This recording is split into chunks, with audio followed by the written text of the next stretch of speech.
एक समय की बात है, एक छोटे से गांव में एक चूहा रहता था जिसका नाम था चुनमुन। चुनमुन बड़ा ही होशियार और चालाक था, लेकिन अब वह जवान हो गया था और उसे ब्याह की चिंता सताने लगी थी।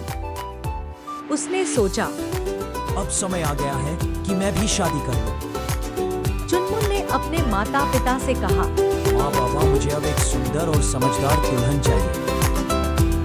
माँ बाबा बहुत खुश हुए और बोले, बिल्कुल बेटा, हम तेरे लिए योग्य दुल्हन ढूंढेंगे। लेकिन चुनमुन की माँ चाहती थी कि उसका बेटा सबसे शक्तिशाली से शादी करे।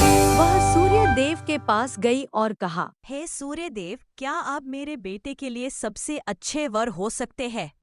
सूर्य देव मुस्कुराए और बोले, मैं तो तेज हूँ, पर बादल मुझे ढक लेते हैं, उनसे पूछो।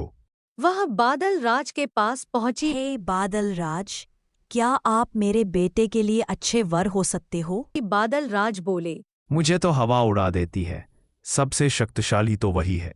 फिर चुनमुन की माँ हवा के पास गई और हवा से बोली, हवा राजा, क्या तुम मेरे बेटे के लिए अच्छे वर हो सकते हो? मुझे तो पहाड़ रोक लेते हैं, पहाड़ सबसे शक्तिशाली है।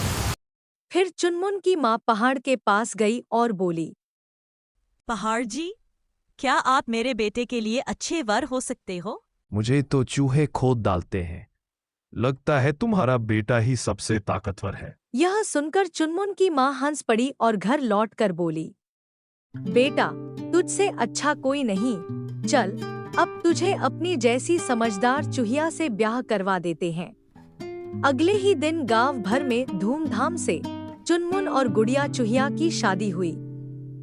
बैंड बाजा, मिठाइयाँ और नाच गाने से पूरा बिल खुशनुमा हो गया।